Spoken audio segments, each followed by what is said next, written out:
আমার নাম তৃষা। আমি কখনো ভাবিনি একটা সাধারণ বাস যাত্রা আমার পুরো জীবনটাই পাল্টে দেবে। সেদিন বিকেলটা ছিল একেবারে সাধারণ। অফিস শেষে প্রতিদিনের মতোই ভিড়ভাট্টার বাসে উঠেছিলাম। শরীর ক্লান্ত, মাথা ভরা কাজের চাপ। শুধু চাইছিলাম তাড়াতাড়ি বাড়ি পৌঁছাতে।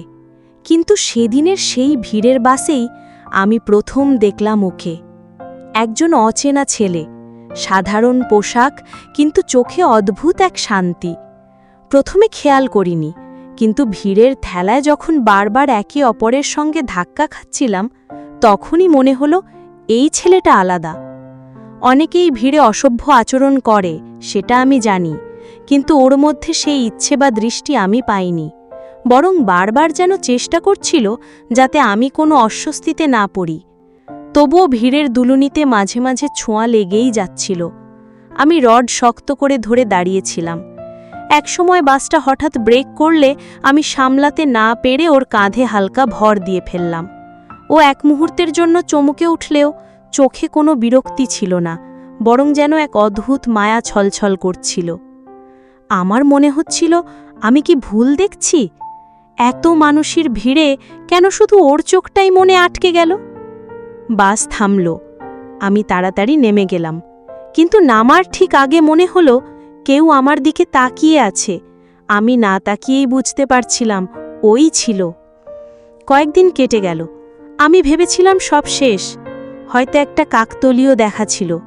কিন্তু ভাগ্য অদ্ভুত খেলাই তো খেলে। একদিন আমার ভাই তার এক বন্ধুকে বাড়িতে নিয়ে এলো। বসার ঘরে ঢুকে আমি থমকে গেলাম। এ তো সেই ছেলেটা, ভিড়ের বাসে দেখা অচেনা মুখটা। আমার বুক কেঁপে উঠল। এতটা কাকতলীয় হয় নাকি? ও অবাক হয়ে আমার দিকে তাকিয়ে রইল। আমরা দুজনেই একসঙ্গে চমকে গিয়েছিলাম। সেদিন প্রথম আলাপ হলো আমাদের। নাম জানলাম আরিয়ান।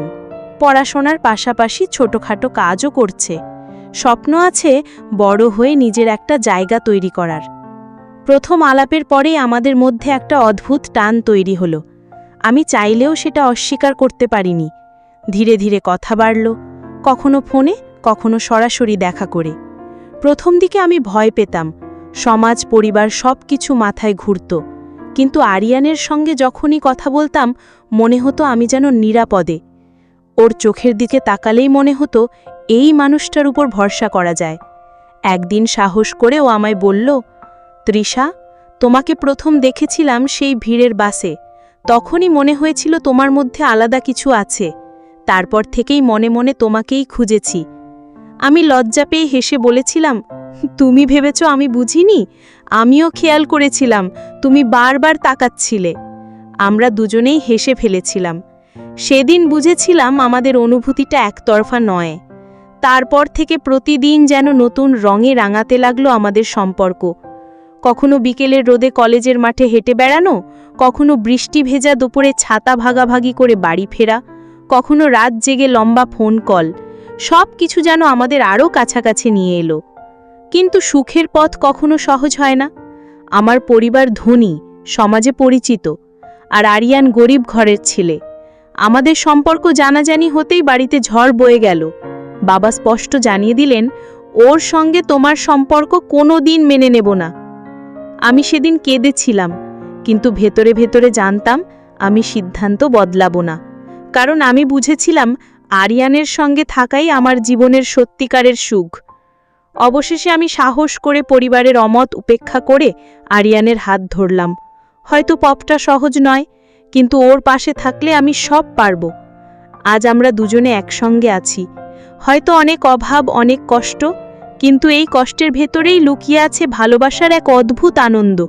প্রতিদিন সকালে ঘুম ভাঙলে আরিয়ানের মুখটা দেখি, তখন মনে হয় হ্যাঁ, ঠিক সিদ্ধান্তই নিয়েছিলাম। কখনো কখনো রাতে বারান্দায় দাঁড়িয়ে আকাশ দেখি, মনে হয় সেই ভিড়ের বাসে যদি সেদিন না উঠতাম তাহলে কি আজকের আমি তৈরি হতো? জানি না, কিন্তু এটুকু জানি আমার জীবনের সবচেয়ে বড় আশীর্বাদ সেই ভিড়ের বাসে এক দেখা। প্রথমবার আরিয়ানের হাত ধরে যখন বলেছিলাম আমি তোমার সঙ্গেই থাকব, তখন মনে হয়েছিল পৃথিবীর সব বাধাই আমরা জয় করতে পারব। কিন্তু বাস্তবের জীবনটা এত সহজ নয়। আমার পরিবার জানার পর যেন আমার ওপর ঝড় নেমে এলো। বাবা একদিন বসিয়ে স্পষ্ট বললেন, তৃষা, তুমি বুঝি ওঠনি। ওই ছেলেটা তোমার জন্য নয়। ওর পরিবার গরিব, ওর কোনো সামাজিক অবস্থান নেই। আমাদের সম্মান কোথায় যাবে? আমি চুপ করে শুনছিলাম। চোখে পানি চলে আসছিল, তবু সাহস করে বলেছিলাম, বাবা, টাকা পয়সায় সুখ পাওয়া যায় না। আমি আরিয়ানের সঙ্গেই সুখী। আমার কথায় বাবার মুখ লাল হয়ে উঠল।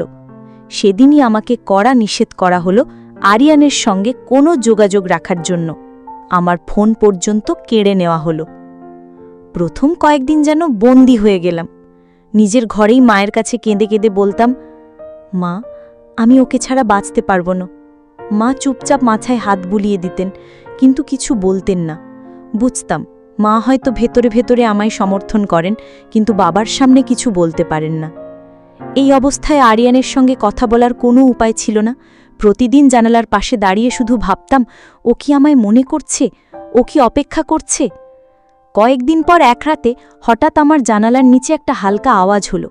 জানালা খুলে তাকাতেই দেখি আরিয়ান দাঁড়িয়ে আছে, চোখে অদ্ভুত এক ব্যাকুলতা। ও আস্তে করে বলল, তৃষা, আমি জানি তোর অবস্থা ভালো নয়, কিন্তু আমি তোর পাশে আছি, ভয় পাবি না। আমি কান্না সামলাতে না পেরে নিচু গলায় বললাম, আরিয়ান, আমি ভেঙে পড়ছি। ওরা আমায় তোকে ভুলে যেতে বলছে। ও দৃঢ় গলায় বলল, তুই শুধু বিশ্বাস রাখিস, আমরা লড়ব। ভালোবাসা যদি সত্যি হয়, কেউ আটকাতে পারবে না। সেদিন বুঝলাম, এই মানুষটা শুধু প্রেমিক নয়, আমার জীবনের যোদ্ধা। দিন গড়িয়ে যাচ্ছিল, বাড়ির চাপ আরও বাড়ছিল। বাবার এক আত্মীয় এসে আমার জন্য ধনী পরিবারের একটা বিয়ের প্রস্তাব দিল। বাবা খুশিতে রাজি হয়ে গেলেন। আমি যেন দম বন্ধ হয়ে গেলাম। আমি মাকে বললাম, মা, আমি কি আমার নিজের জীবনের সিদ্ধান্ত নিতেও পারবো না? মা চোখ ভিজিয়ে ফিসফিস করে বললেন, মেয়ে, তুই যদি সত্যিই ওকে ভালোবাসিস তবে লড়াই কর, আমি তোর পাশে আছি। সেদিন রাতে আমি সিদ্ধান্ত নিলাম, আমাকে সাহসী হতে হবে। পরের দিন অফিস যাওয়ার নামে বের হয়ে আমি সরাসরি আরিয়ানের কাছে গেলাম। ও আমাকে দেখে প্রথমে অবাক হলো, তারপর চিন্তিত হয়ে বলল, তুই ঠিক আছিস তো? আমি ওর হাত শক্ত করে ধরে বললাম, আরিয়ান, আমাদের সামনে হয়তো আরও ঝড় আসবে, কিন্তু আমি আর পালাবো না। আমি লড়াই করব তোর সঙ্গে। আরিয়ান আমাকে বুকের ভেতর জড়িয়ে নিল। ওর বুকের ধ্বনি শুনে মনে হচ্ছিল এই সম্পর্কের শক্তি কেউ ভাঙতে পারবে না। কিন্তু আমরা জানতাম না, এটাই কেবল শুরু। আসল ঝড় এখনো সামনে।